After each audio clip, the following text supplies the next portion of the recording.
아버지가 남긴 주소 그런데 왜 우리 가족이 모르는 이름의 무덤이 있는 거지? 늦은 오후 흐린 하늘 아래 묘지는 이상하리만큼 조용했습니다.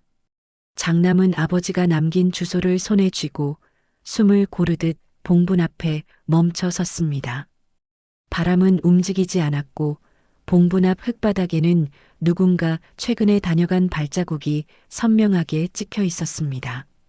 비석에 새겨진 낯선 이름 박재문이 장남의 시야를 오래 붙잡았고 그 순간 그는 알 수 없는 기시감 같은 것이 등줄기를 스치고 지나가는 것을 느꼈습니다. 아버지는 왜 자신의 죽음 뒤에 이런 장소를 남겼는지, 그리고 왜 가족 누구도 모르는 사람의 이름이 이곳에 있는지. 그 질문은 장남의 마음 어딘가 깊은 층을 조용히 흔들기 시작했습니다. 저녁 의자들이 정리되지 않은 채 빗물 자국처럼 희미한 그림자를 바닥에 들이우고 있었고 가족들은 마지막 조문객이 떠난 뒤에도 쉽게 자리를 뜨지 못한 채 주변 공기를 더듬듯 움직이고 있었으며 하루 동안 흩날렸던 울음과 침묵이 천장의 형광등 장광에 머물며 서서히 가라앉고 있었다. 장남은 영정 앞에 걸터앉듯 서서 조용히 액자 모서리를 손끝으로 쓸어내렸고 그동안 아버지와 나누지 못했던 말들이 한꺼번에 되살아나는 듯 마음 깊은 자리에서 묵직한 울림이 번져가고 있었으며 어떤 감정인지 쉽게 말로 정리하기 어려운 미세한 떨림이 가슴 안쪽을 천천히 흔들고 있었다. 차녀는 문 가까이에 서서 형의 뒷모습을 바라보고 있었고 아버지의 빈자리가 장례식장 안의 모든 공간을 따라다니듯 번져나가며 손끝과 어깨에 조용히 내려앉는 기운을 느끼고 있었으며 떠나보낸 사람의 부재가 남긴 고요가 오히려 더 선명한 무게로 스며오는 순간들이 잇따라 밀려오고 있었다. 장례식장 직원이 정리 마무리를 알리는 목소리를 낮게 건넸지만 그 말조차도 가족에게는 먼 울림처럼 가볍게 스쳐 지나갔고 각자의 마음속에는 아직 정리하지 못한 감정들이 얇은 안개처럼 얽혀 남아 있었으며 그 여운이 서로의 말없는 눈빛 사이를 조용히 통과하고 있었다. 그렇게 장례식장의 마지막 불이 꺼지는 순간 장남의 표정에는 다른 누구도 알아채지 못한 작은 긴장이 스며 있었고 아버지와의 오랜 시간 속에서 굳어있던 질문 하나가 아직 바닥에 닿지 않은 채 떠다니고 있는 듯 흐릿한 기운이 머무르고 있었다. 공기 속에는 오랫동안 사람 손을 타지 않은 듯한 정적인 냄새가 스며 있었으며 방 안을 가득 채운 정리되지 않은 숨결들이 가구들 사이에 조용히 놓여 있었다. 책상 위에는 낡은 가계부와 오래된 봉투들이 층층이 쌓여 있었고 장남은 그것들을 하나씩 펼쳐 정리하며 아버지의 손길이 마지막으로 머물렀던 흔적을 더듬고 있었으며 무심하게 보이던 숫자들과 메모가 다른 의미로 다가오는 순간들이 은근히 배어 있었다. 서랍 깊숙한 곳에서 손끝에 걸리는 얇은 봉투가 하나 나왔고 누렇게 바랜 종이는 세월의 흔적을 고스란히 머금고 있었으며 앞면에는 분명 아버지의 필체로 남겨진 짧은 문장이 자리하고 있었다. 내가 떠난 뒤 이곳으로 오너라. 그 문장을 보는 순간 장남의 호흡이 잠시 멎는 듯했고 익숙한 손글씨임에도 어딘가 낯설게 느껴지는 기운이 종이에서 은근히 번지고 있었으며 아버지가 생전에 단 한 번도 이런 표현을 남긴 적이 없었다는 사실이 더 깊은 의문을 불러일으키고 있었다. 봉투 안에서는 또 다른 쪽지 한 장이 나왔고 그곳에는 명확한 주소가 적혀 있었으며 그 주소는 가족 누구의 기억 속에도 등장한 적 없는 지역이었고 지도 검색을 통해 확인했을 때 그곳이 묘지라는 사실이 드러나면서 장남의 마음에 조용한 파문이 일고 있었다. 장남은 이 내용을 차녀에게 곧바로 알릴까 고민했지만 메시지를 보내지 못한 채 휴대폰을 내려놓았고 말하기에는 어딘가 걸리는 무언가가 마음속에서 미세하게 흔들리고 있었으며 이건 혼자 먼저 확인해 봐야 한다는 묘한 직감이 천천히 자리를 잡아가고 있었다. 오래된 마을길로 이어지며 점점 사람의 흔적이 옅어지는 방향으로 흘러가고 있었으며 창밖의 바람은 어쩐지 다른 계절의 공기를 실어오는 듯한 차가운 감촉을 남기고 있었다. 도착한 장소는 낯설미 짙게 스며 있는 분위기였고 지도상으로 분명 아버지가 남긴 묘지 위치였지만 눈앞에 펼쳐진 풍경은 예상과 전혀 달랐으며 오래된 봉분 하나가 조용히 자리하고 있을 뿐 아버지와 관련된 흔적은 단 한 조각도 남아있지 않았다. 봉분에 새겨진 이름은 박재문이었고 장남은 그 이름을 단 한 번도 들어본 적이 없었으며 그럼에도 어디선가 스쳐 지나간 듯한 애매한 기시감이 미묘하게 떠오르며 설명하기 어려운 감정이 가슴 한쪽에서 서서히 꿈틀거리고 있었다. 무덤 주변을 천천히 둘러보던 장남은 봉분 앞쪽 흙바닥에서 이상한 발자국을 발견했고 그 자국은 장남의 것이 아니었으며 흙의 질감과 눌린 깊이로 보아 최근 누군가 다녀간 흔적으로 보였고 그 형태가 바람에 지워지지 않은 채 그대로 남아있는 모습이 묘한 불편함을 남기고 있었다. 주변은 고요했지만 어딘가에서 바람이 방향을 달리며 서늘하게 스쳐 지나가는 느낌이 있었고 장남은 이유 모를 찜찜함에 등줄기가 살짝 굳어지는 기운을 느끼며 그 자리에서 오래 버티지 못한 채 발걸음을 돌리고 있었으며 돌아서는 순간 아버지가 남긴 주소가 단순한 지시가 아니라 다른 이야기를 품고 있다는 예감이 은근히 번지고 있었다. 장남은 현관에서 잠시 움직이지 못한 채 깊게 숨을 들이켰고 묘지 앞에서 느꼈던 섬뜩한 감정이 아직도 몸속에 잔잔하게 남아 흔들리고 있었으며 말로 설명되지 않는 무거운 기류가 어깨를 눌러오듯 번져 있었다. 차녀에게 이 사실을 말해야 한다는 생각은 여러 번 떠올랐지만 입을 떼려는 순간마다 말할 수 없다는 감정이 먼저 앞서며 스스로도 이해하기 어려운 망설임이 가슴 안쪽에 엉켜 있었고 아버지가 남긴 글귀가 이 가족에게 어떤 의미를 지니는지 아직 준비되지 않은 채 드러내기에는 무언가 부족한 느낌이 감돌고 있었다. 차녀는 형이 요즘 유난히 말을 아끼는 것을 감지하고 전화를 걸었지만 장남은 짧게만 답하며 대화를 서둘러 마무리했고 그 사이에는 설명할 수 없는 간극이 생기며 서로의 목소리가 이전과 다르게 떨리는 기운을 품고 있었고 차녀 또한 그 미묘함을 가볍게 넘길 수 없다는 생각을 서서히 품고 있었다. 밤이 깊어갈수록 장남은 다시 책상 앞에 앉아 주소를 검색했고 주변 기록을 아무리 찾아도 아버지와 관련된 단서는 나오지 않았으며 심지어 박재문이라는 이름 역시 공적 기록 검색에서 제대로 잡히지 않는 점이 오히려 더 큰 의문을 남기고 있었고 누군가 의도적으로 흔적을 지운 듯한 느낌이 어둠 속에서 은근히 스며들고 있었다. 장남의 머릿속에는 아버지가 과거에 이유 없이 혼자 나갔다가 늦게 돌아오던 날들의 기억이 희미하게 떠올랐고 그때는 아무 의미 없이 지나쳤던 행동들이 지금은 다른 목적을 가진 움직임처럼 보이며 새로운 그림자를 드리우고 있었고 그 그림자가 아버지의 삶 어딘가 깊숙한 곳과 연결돼 있다는 예감이 조금씩 형태를 갖추고 있었다. 전날에는 보지 못했던 작은 글귀가 종이 뒷면 아래쪽에 가늘게 새겨져 있었으며 그 글씨는 서두르지 않은 필체로 남겨진 듯 묘하게 담담한 울림을 머금고 있었다. 너희가 모른다고 해도 나는 지켜야 했던 일이 있다. 그 문장은 길지 않았지만 묵직한 무게를 품고 있었고 장남은 그 뜻을 곱씹으며 아버지의 지난 삶을 한층 다르게 바라보게 되었으며 그 문장 하나로도 아버지가 어떤 마음을 감추고 살아왔는지 어렴풋하게 감지가 되면서 내부 어딘가 깊은 층이 조금씩 흔들리고 있었다. 그는 휴대폰을 들어 차녀에게 전화를 걸려 했지만 다시 취소했고 아직은 말할 수 없는 무언가가 더 남아있는 듯한 감정이 손끝을 잡아 끄는 듯해 쉽게 행동으로 옮기지 못하고 있었으며 아버지가 남긴 단서들이 이 가족의 일상을 뒤흔들 수 있다는 불안이 은근히 번지고 있었다.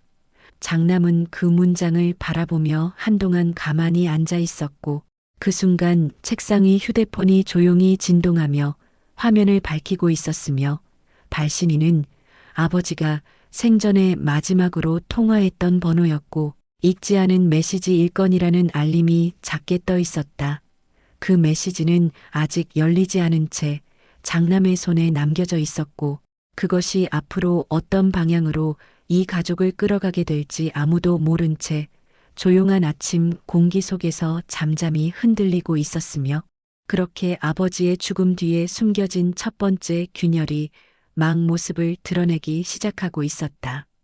읽지 않은 메시지 1건을 바라보며 한동안 움직이지 못하고 있었고 그 작은 알림이 아버지의 죽음 이후 조용히 잠들어 있던 공기 속을 예기치 않은 파문처럼 흔들면서 마음 깊은 곳에 설명하기 어려운 긴장감을 일으키고 있었으며 손끝은 화면을 터치하지도 못한 채 허공을 맴돌고 있었다.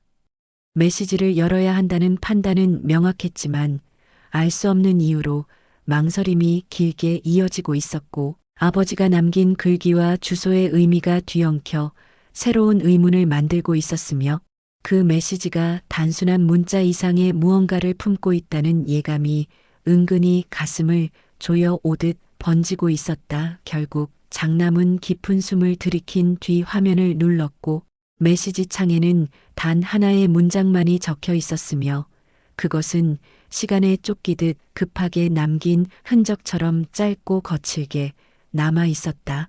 다시 연락하지 마십시오. 약속은 이미 끝났습니다.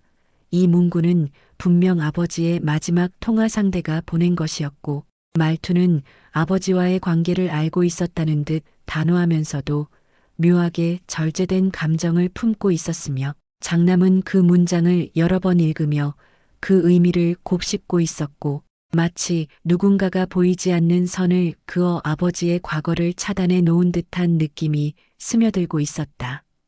장남은 답장을 보낼까 고민했지만 결국 휴대폰을 내려놓았고 아버지가 생전 누군가와 어떤 약속을 나누었는지 알지 못한 채 머릿속에서는 오래전 기억들이 하나둘 되살아나려 하며 중첩된 그림자처럼 엉켜 있었고 그 그림자 속에는 아버지가 혼자 걸어가던 뒷모습과 말없이 숨겨두던 눈빛이 서서히 떠올랐다. 차녀에게 이 사실을 말해야 한다는 생각은 계속 밀려왔지만 장남은 그것마저 잠시 미뤄두었고 진실을 확인하기 전에는 아직 어떤 말도 꺼낼 수 없다는 불편한 감정이 가슴 안쪽에 응어리처럼 자리하면서 길고 복잡한 하루의 시작을 예고하고 있었다.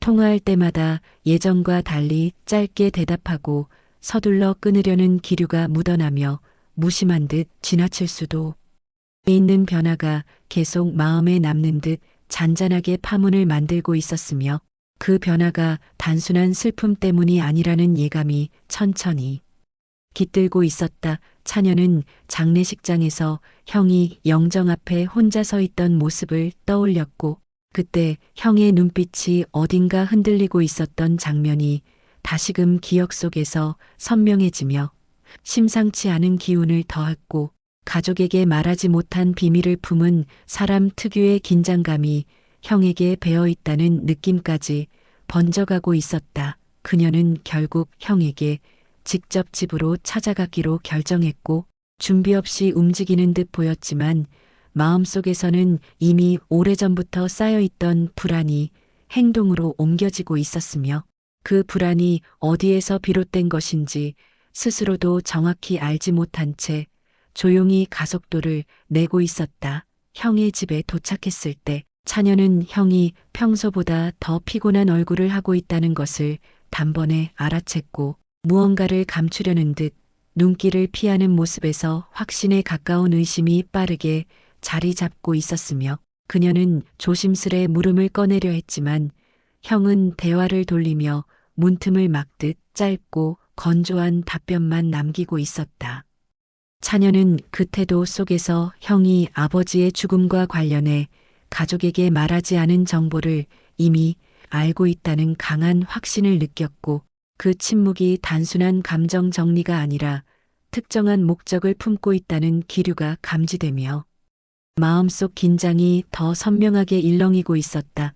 집으로 돌아오는 길, 차녀는 형의 행동을 곱씹으며 아버지의 마지막 나날을 하나하나 떠올렸고, 그동안 자신이 놓쳤던 단서들이 뒤늦게 의미를 가지기 시작하며 아버지의 과거가 생각보다 훨씬 복잡한 결을 품고 있었음을 어렴풋이 느끼고 있었으며, 그 기척이 앞으로 더 큰 균열을 만들 조짐처럼 조용히 번지고 있었다.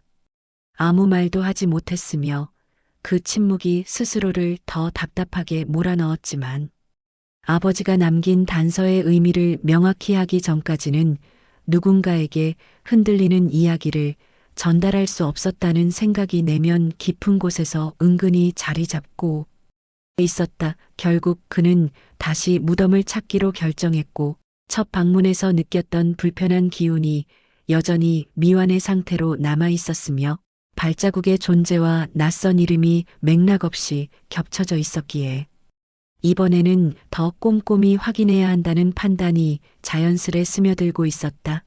두 번째 방문은 더 흐린 날씨 속에서 진행되었고, 묘지 주변의 공기는 이전보다 더 적막하게 가라앉아 있었으며 바람마저 멈춘 듯한 고요 속에서 봉분 옆에 작은 흙자국이 여전히 그대로 남아있다는 사실이 장남의 시선을 오래 붙잡고 있었다. 장남은 스마트폰을 꺼내 무덤 사진을 여러 각도에서 찍었고, 봉분의 형태와 비석 글씨, 주변의 지형까지 모두 기록하며 아버지가 이곳을 왜 남겼는지 실마리를 찾기 위해 주변을 더 넓게 살폈으며, 무덤 뒤편으로 나 있는 좁은 산길이 은근히 시야에 걸려 걸음을 옮기고 있었다.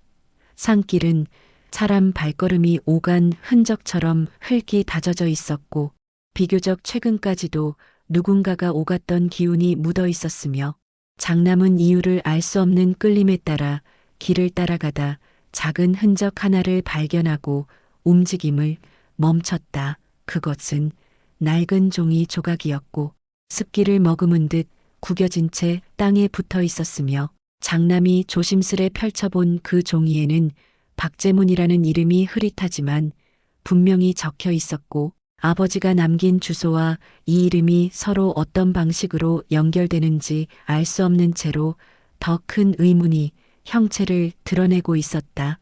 장남은 그 종이를 들고 한참 동안 산길에 서 있었으며, 바람이 멈춘 공기 속에서 무엇인가 보이지 않는 방향으로 이어지는 느낌이 은근히 번지고 있었고, 이 무덤이 단순한 타인의 것이 아니라 아버지와 깊은 관련이 있다는 예감이 점점 선명해지고 있었다.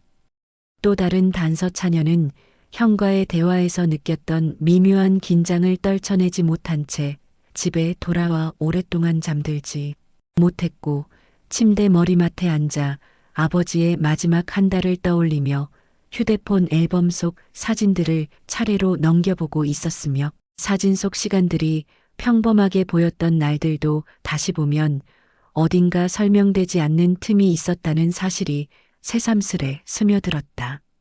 차녀는 아버지가 생전에 누구와 연락을 주고받았는지 확인해 보고 싶어 통신사 고객센터에 문의했고, 가족관계 증명서와 사망진단서를 제출하면 통화 내역 열람이 가능하다는 안내를 받자 마음속 긴장이 조금씩 현실적인 방향으로 움직이기 시작했고, 그 과정이 가족의 슬픔을 다시 헤집을 수도 있다는 생각이 스치면서도 확인해야 한다는 의지가 더 크게 번져가고 있었다.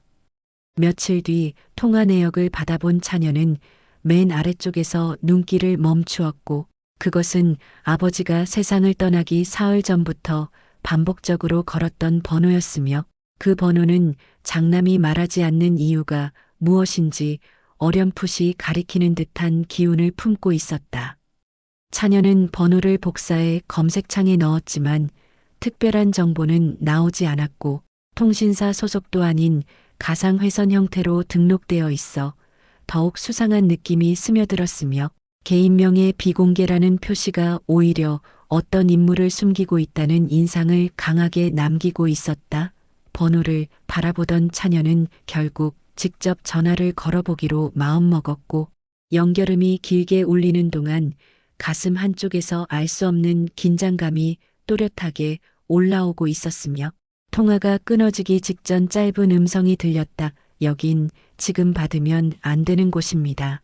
그 목소리는 남성이었고 차분하지만 미묘하게 경계심이 묻어있는 톤이었으며 차녀는 놀라서 말을 잇지 못한 채 통화가 끊기는 순간까지 휴대폰을 꼭 쥔 채로 서 있었고 그 짧은 문장만으로도 아버지가 숨겼던 세계가 생각보다 훨씬 깊은 층을 가지고 있었음을 느끼게 하는 울림이 천천히 번져가고 있었다. 통화를 끊고 난 뒤 차녀는 아버지가 남긴 메모나 문장을 떠올렸고 생전에 가끔 들리던 낮은 한숨의 이유가 지금에서야 서서히 연결되는 듯했고 그동안 누구도 눈치채지 못했던 과거의 음영이 아버지의 삶 어딘가에 확실히 존재했다는 감각이 마음속을 파고들고 있었다.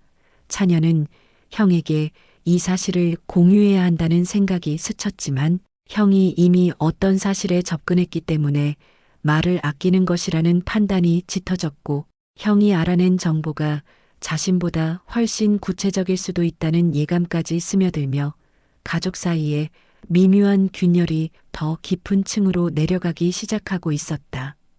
서류를 찾아보기 위해 본가를 다시 방문했고 장롱 깊숙한 서류함을 뒤지던 중 오래된 봉투, 뭉치 사이에서 색이 바랜 작은 파일 하나를 발견하며 손길을 멈추었다.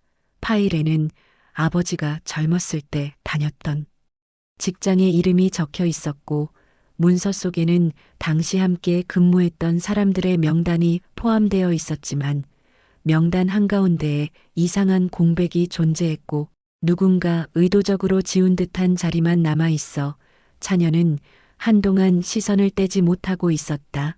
공백 옆에는 흐릿하게 번져 보이는 잉크 자국이 남아 있었고 섬세하게 보면 박으로 시작하는 획 같은 것이 어렴풋이 남아 있었으며 차녀는 그 희미한 글자 구조를 바라보는 동안 등줄기에 서늘한 감각이 스며드는 것을 느끼고 있었다.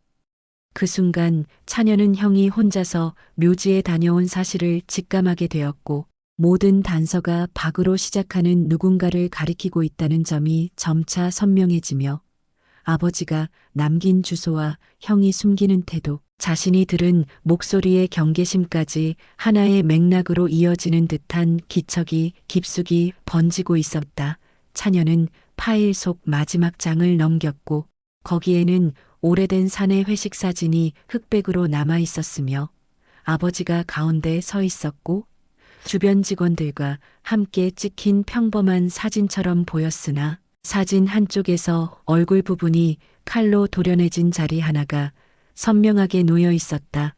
그 도려낸 자리 아래에는 연필로 쓴 듯한 작은 글씨가 남아 있었고 그 글씨는 확실히 제문이라는 글자를 포함하고 있었으며 차녀는 그 순간 숨이 가쁘게 들리는 느낌과 함께 아버지의 과거가 단순한 인간관계의 문제가 아니라 더 깊고 오래된 이야기를 품고 있었다는 사실을 표현할 수 없는 감정으로 체감하고 있었다.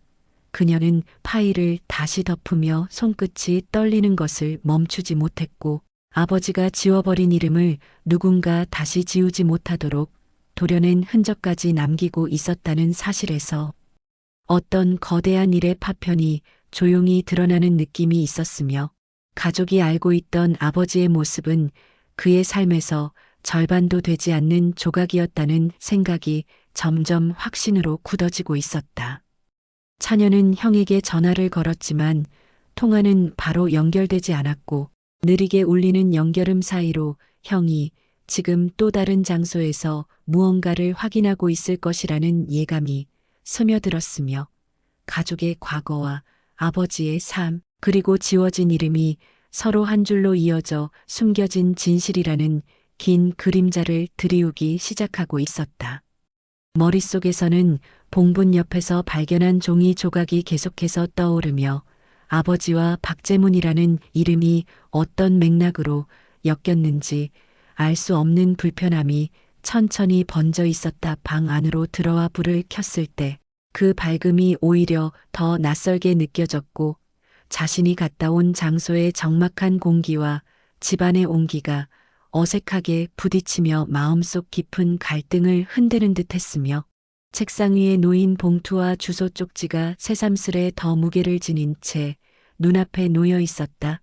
그때 초인종이 울렸고 장남은 순간적으로 몸이 굳었으며 문을 열자 차녀가 서 있었고 예고 없는 반문임에도 눈빛은 이미 많은 것을 알고 있다는 듯한 흔들림을 머금고 있었으며 장남의 표정을 읽어내려는 듯 시선을 멈추지 않고 있었다.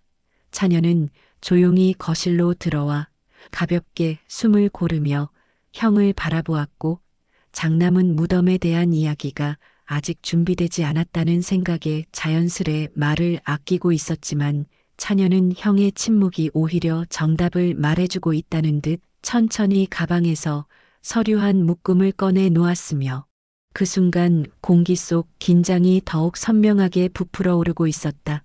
차녀는 통신사로부터 받은 통화 내역을 내밀었고 장남의 시선이 그 종이를 스치는 순간 표정이 거의 들키지 않을 만큼 아주 미세하게 흔들렸으며 차녀는 그 흔들림을 놓치지 않고 형이 이미 어떤 사실에 접근하고 있다는 확신을 더 깊게 품고 있었다. 두 사람 사이에는 말로 설명되지 않는 긴 침묵이 내려앉았고 아버지의 죽음 이후 서로 다른 방향에서 수집한 단서들이 같은 지점을 가리키고 있다는 감각이 조용히 스며들며 숨을 고르는 시간조차 과도하게 무겁게 느껴지고 있었다.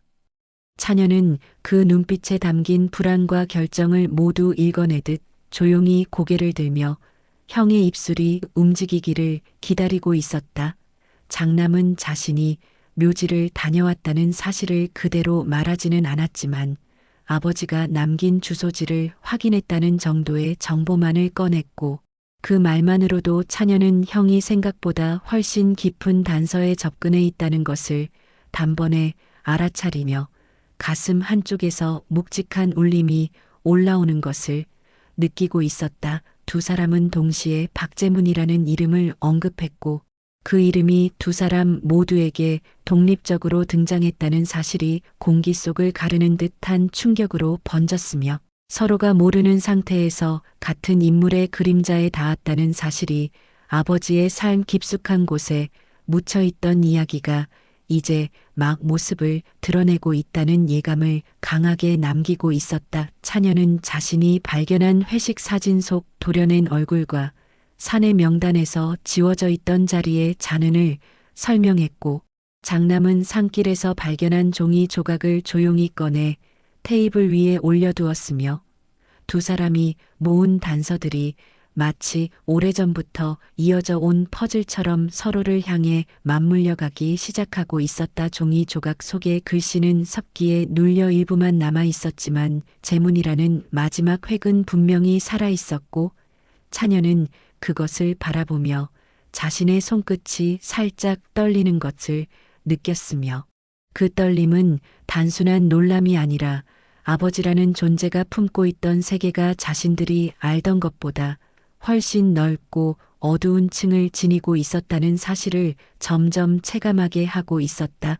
장남은 그 순간 아버지가 마지막으로 남긴 문장, 너희가 모른다고 해도 나는 지켜야 했던 일이 있다를 떠올렸고 그 문장이 지금 두 사람 앞에 펼쳐진 단서들과 맞물리며 숨겨진 과거의 윤곽을 희미하게 그려내기 시작했고 어쩌면 아버지가 남긴 문장은 자신들에게 보내는 고백이자 경고였다는 생각이 어렴풋이 번져갔다. 차녀는 형의 손에 들린 종이를 바라보다가 조심스레 물었다. 그분 우리 아버지랑 어떤 관계였던 것 같아.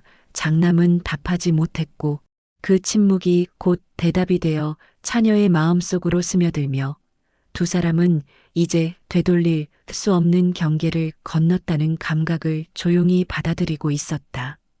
그 건물은 이미 노후되어 여러 임차인이 드나드는 복합 건물 형태로 바뀌어 있었으며 과거의 흔적은 바랜 간판 정도만 남아 있었고 시대가 지나며 잃어버린 시간이 복도 전체에 옅게 깔려 있는 듯한 분위기를 풍기고 있었다. 두 사람은 당시 직원 기록을 보관하고 있을 법한 관리실을 찾아갔고 오래된 서류철 냄새가 스며 있는 차가운 방 안에서 그 시절의 기록을 확인하고 싶다고 조심스레 요청했으며 담당자는 잠시 머뭇거리다가 건물 지하 보관실에 일부 문서가 남아 있을지도 모른다고 안내했다. 지하 보관실은 그늘이 짙게 내려앉은 공간이었고 먼지가 잔뜩 내려앉은 철제 선반 사이로 빗줄기가 희미하게 스며들며 문서들이 세월에 잠겨 있는 듯한 공기를 풍기고 있었으며 두 사람은 손전등을 켜서 서류철을 하나씩 꺼내 살폈다. 오래된 문서철에서 아버지의 이름이 적힌 근무 명단을 발견했을 때 차녀는 짧게 숨을 들이켰고 장남은 그 명단을 따라 아래로 내려가다가 한 이름이 검은 잉크로 지워진 채 남아있는 칸에서 손을 멈추었으며 그 지워진 칸의 크기와 맥락이 박재문이라는 이름의 길이와 정확히 맞아떨어지고 있었다. 두 사람은 서로를 바라보았고 그 순간 공기 속에서 무언가 정리되지 않은 감정이 천천히 응고되는 듯한 기운이 흘렀으며 아버지가 생전 이 인물과 긴밀한 관계를 유지했던 것은 단순한 동료 이상의 의미를 지니고 있었음이 거의 확신으로 스며들고 있었다. 자료 더미를 뒤지던 차녀는 구겨지다시피 남아있는 작은 메모지를 발견했고 그 메모지에는 사람이 사라진 이유, 곧 알게 될 겁니다라는 문장이 적혀 있었으며 필체는 아버지의 것이 아니었지만 메시지 자체의 기운이 두 사람을 멈춰 세울 만큼 묘하게 예고적인 의미를 품고 있었다. 장남은 그 문장을 읽는 순간 아버지가 마지막으로 남긴 메시지와 묘지 주소 그리고 박재문의 흔적이 모두 한 축으로 이어지고 있다는 확신을 느꼈고 이 사건이 단순한 인연이 아니라 누군가의 선택과 결단 그리고 숨겨진 책임이 얽혀 있는 이야기라는 감각이 내면 깊은 곳에서 또렷이 부상하고 있었다. 두 사람은 문서를 덮으며 더 이상의 단서를 찾기 어려울 것이라는 판단을 내렸지만 오히려 찾아낸 정보보다 지워진 정보가 훨씬 더 많은 이야기를 말해주고 있었고 그 부재의 자리에 숨은 과거가 이제 곧 드러날 조짐이 서서히 감돌기 시작하고 있었다. 두 사람은 조용한 곳을 찾아 휴대폰을 꺼내 번호를 눌렀고 연결음이 몇 번 울리자마자 통화가 바로 끊기며 더 이상 연결할 수 없었다는 문구만 남았다. 장남은 이번에는 문자 메시지를 보냈고 곧바로 되돌아온 답장은 짧았지만 이전과 달리 명확한 의도를 담고 있었으며 두 사람은 화면을 들여다보며 다시 숨을 고르고 있었다. 그분의 가족이라면 오늘 만나야 할 이유가 있습니다. 그 문구는 단순한 초대도 경고도 아니었고 마치 그동안 기다리고 있었다는 듯한 말투였으며 두 사람은 서로의 얼굴을 바라보며 이 문장을 무시할 수 없다는 판단을 조용히 공유하고 있었다. 메시지에는 위치 공유가 함께 첨부되어 있었고 그것은 도심에서 멀지 않은 낡은 상가 건물의 후문 쪽으로 가리키고 있었으며 장남과 차녀는 잠시 망설였지만 결국 그 좌표를 따라 나섰다. 상가 건물은 오래된 간판들이 벗겨져 내린 채 어둑한 색감을 띠고 있었고 후문 주변은 사람들이 거의 드나들지 않아 적막한 분위기를 품고 있었으며 두 사람은 조심스러운 발걸음으로 안내된 장소로 향했다. 후문 옆 벽에 누군가가 서 있었고 그 사람은 60대 초반으로 보이는 한국인 남성이었으며 형제는 그가 아버지의 마지막 연락처 주인임을 직감하듯 조용히 발걸음을 멈추었다.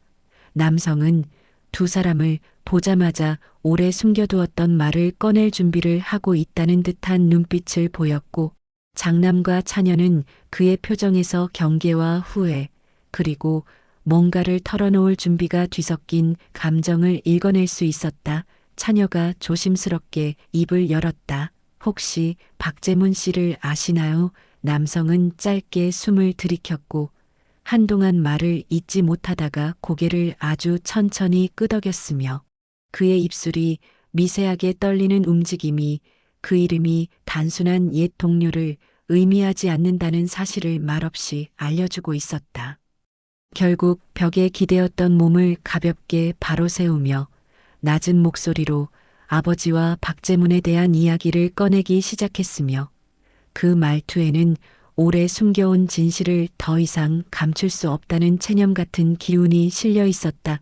그는 젊은 시절 아버지와 박재문이 함께 일하며 깊은 우정을 나누고 있었다고 말했고 어느 날 회사 내부에서 큰 사고가 발생했으며 그 사고로 한 명이 사라졌다는 사실을 언급했고 그 뒤로 모든 기록이 의도적으로 지워졌다고 조심스레 이어갔다. 차녀는 숨을 억누르듯 들으며 그 사고가 단순한 실종 사건이 아니라 회사 차원의 은폐가 있었음을 직감했고 그 속에서 아버지와 박재문이 어떤 선택을 했는지 점점 궁금증이 깊어졌다.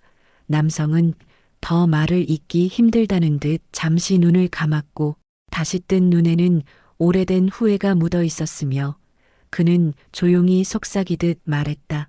당신들 아버지는 그때 어떤 사람을 대신해서 죄를 뒤집었었습니다. 장남은 그 말이 의미하는 바를 완전히 이해하지 못한 채 숨을 고르려고 했고 차녀는 손끝이 얼어붙는 듯한 감각 속에서 아버지가 왜 평생 그 무게를 말하지 못하고 살아왔는지 희미하게 감을 잡기 시작했다. 그는 마지막으로 작게 덧붙였다. 그리고 박재문 씨는 그때 죄를 지지 않았습니다. 사라진 사람은 다른 사람이었으니까요. 두 사람의 시선이 동시에 흔들렸고 그 말은 모든 단서의 흐름을 한순간에 뒤집는 파문처럼 내면 깊은 곳까지 내려앉으며 앞으로 드러날 진실이 지금까지의 판단을 완전히 바꿔놓을 조짐을 남기고 있었다. 상가 후문 앞에서 한동안 움직이지 못했고 공기는 바람조차 멈춘 듯한 적막을 품고 있었으며 아버지가 대신 뒤집었었다는 말이 머릿속에 반복되며 의미를 더 깊은 방향으로 파고들고 있었다.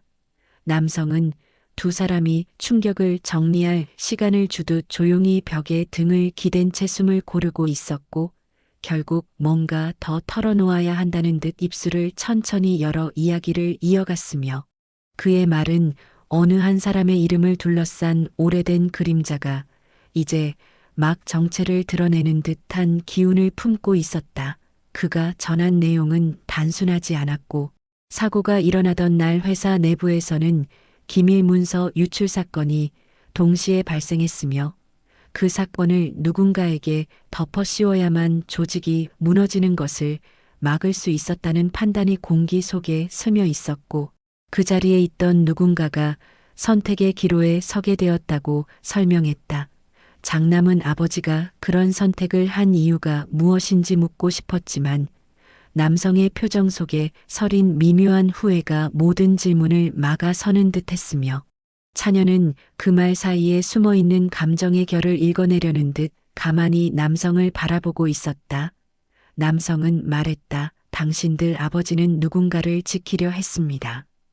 그리고 그 선택이 결국 박재문 씨의 실종과 연결되었고 그 뒤로 이름이 지워진 사람은 한 명이 아니었습니다.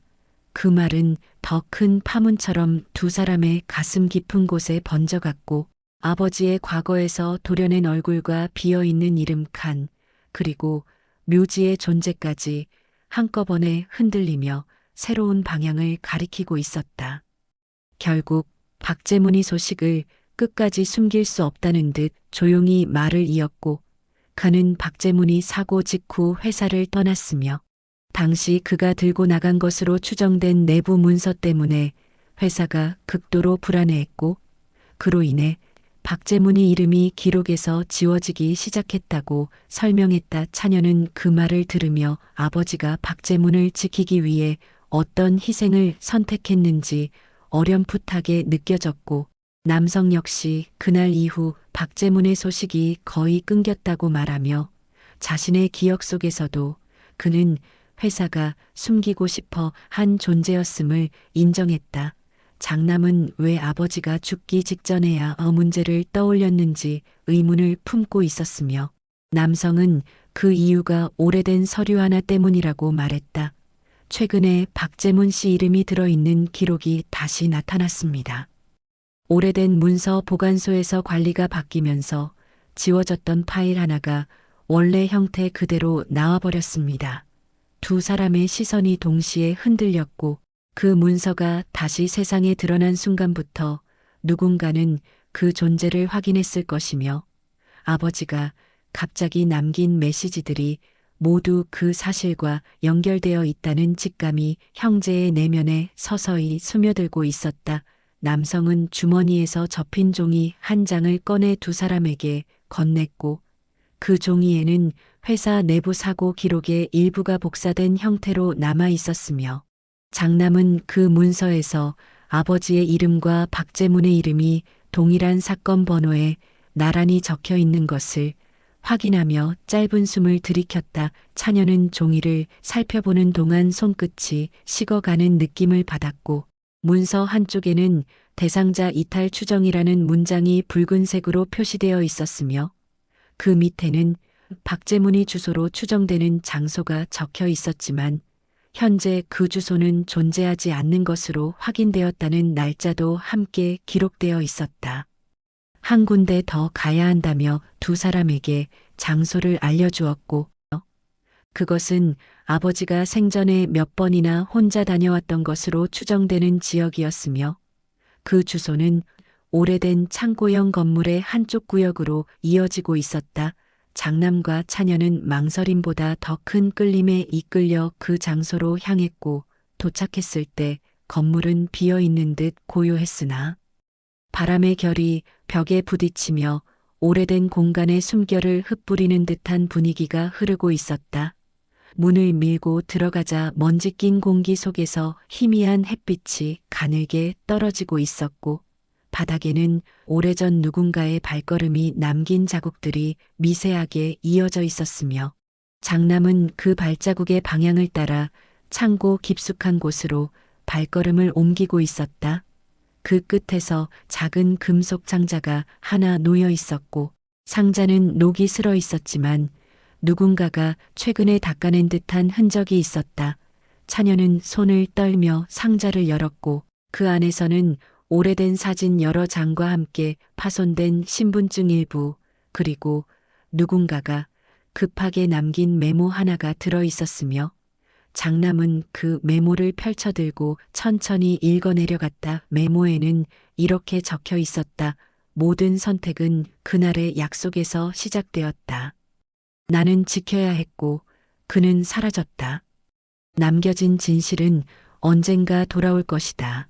그 문장을 읽는 순간 아버지가 왜 마지막까지 침묵을 선택했는지, 왜 가족에게 사실을 털어놓지 못했는지, 어렴풋하게 다가오는 감정의 결이 형제의 내면을 서서히 채우고 있었다. 차녀는 사진을 들여다보다가 놀라운 사실을 발견했다. 사진 속에는 젊은 시절의 아버지, 박재문, 그리고 또 다른 남성이 함께 서 있었으며, 그 남성의 얼굴은 도련해진 것이 아니라 흐릿하게 번져 있었고, 마치 기록을 남긴 사람이 일부러 알아보기 어렵게 만든 것처럼 보였고, 그 흐릿함 속에서 무언가 숨겨진 이야기가 아직 남아있는 듯한 기운이 스며들고 있었다. 아버지가 대신 죄를 뒤집어 쓴 사람은 박재문이 아니라 사진 속 흐릿한 얼굴의 남성이었음을 깨닫기 시작했다. 남성은 회사 사고 당시 핵심 정보에 접근할 수 있었던 위치에 있었고, 내부 문서 유출을 시도했던 사람으로 추정되며, 박재문은 그에게 누명을 씌우지 않기 위해 움직였고, 아버지는 박재문과 함께 그 남성을 숨기기 위해 거짓 진술을 했다는 흐름이 천천히 형태를 갖추기 시작했다. 차녀는 아버지가 왜 죽기 직전까지 이 문제를 고민했는지 떠올렸고 그 이유가 단순한 죄책감이 아니라 언젠가 진실을 밝힐 때가 올 것이라는 예감 때문이었음을 이해해가며 마음 한쪽이 알 수 없는 떨림으로 물들고 있었다. 장남은 메모 속 사라진 사람이 누구인지 다시 생각하며 창고 바닥의 자국을 따라 또 다른 흔적을 찾기 시작했고 광택이 거의 남지 않은 바닥 한쪽에서 작은 상자 조각을 발견하며 손끝으로 조심스레 집어들었다. 조각은 신분증 플라스틱이었고 그 안쪽에는 거의 지워졌지만 문이라는 글자가 아주 희미하게 남아있어 장남의 동공이 아주 작게 흔들렸고 차녀 역시 그 글자를 보며 숨을 고르지 못한 채 시선을 고정했다. 그 글자를 따라가면 결국 박재문이 아니라 또 다른 이름의 가능성이 열리는 구조가 되어 있었고 두 사람은 그 자리에서 아버지가 숨긴 진실의 마지막 층이 아직 완전히 드러난 것이 아님을 서로의 눈빛 속에서 조용히 확인하고 있었다. 창고의 문틈으로 바람이 스며 들어와 먼지를 일으켰고 그 바람 속에서 오래전 세 사람이 나란히 서 있던 사진의 그림자가 바닥 위로 흐릿하게 드리워지며 아버지가 품고 있던 삶의 가장 깊은 층이 지금에서야 서서히 입구를 드러내는 듯한 분위기가 흘렀다.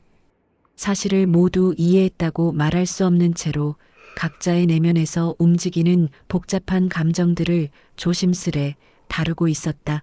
아버지가 왜 묘지를 남겼는지, 왜 박재문이라는 이름이 남아 있었는지, 왜 마지막 순간까지 가족에게 아무 말도 하지 않은 채 떠났는지 완전한 해답은 없었지만 그 침묵 속에는 가족을 지키려 했던 아버지의 오랜 선택이 담겨 있었음을 두 사람은 서로 말하지 않아도 느끼고 있었다. 집으로 돌아오는 길 차녀는 조용히 형에게 물었다. 우린 이제 어떻게 해야 할까? 장남은 바로 대답하지 못했고 오래된 진실이 다시 세상에 떠오른 자리에서 어떤 행동을 선택해야 하는지 스스로도 정리되지 않은 채 침묵 속에서 천천히 걸음을 맞추며 마음속 깊은 곳까지 흔들리는 감정을 받아들이고 있었다. 두 사람은 결국 어느 누구도 비난할 수 없는 오래된 선택의 결과를 마주한 셈이었고 박재문의 흔적 역시 완전히 끝난 것이 아니라 언젠가 다른 층에서 다시 이어질 수도 있다는 여백을 남기며 고요하게 흐르고 있었다. 아버지가 남긴 봉투를 다시 펼쳐 읽었을 때 그 문장은 이제 과거가 아닌 현재의 감정으로 스며들며 형제의 눈을 천천히 적시고 있었다. 너희가 모른다고 해도 나는 지켜야 했던 일이 있다. 그 문장을 곱씹는 동안 두 사람은 아버지가 느꼈을 무게를 아주 조금이나마 이해할 수 있을 것 같았고 아직 드러나지 않은 작은 진실들이 먼 곳에서 조용히 숨을 고르는 듯한 기척이 남아 있었으며 그 여운이 형제의 발걸음 사이에 오래 머물러 있었다. 그렇게 골목 끝을 지나 걸어가는 두 사람의 그림자는 저물어 가는 햇빛 속으로 천천히 길어지고 있었고 아직 풀리지 않은 이야기의 일부가 어둠과 빛의 경계에서 조용히 이어져 가는 듯 남아 있었으며 그 여운은 마치 아버지가 마지막까지 전하려 했던 침묵의 무게가 바람 속에 누군가에게로 다시 흘러가는 듯 오래도록 머무르고 있었다.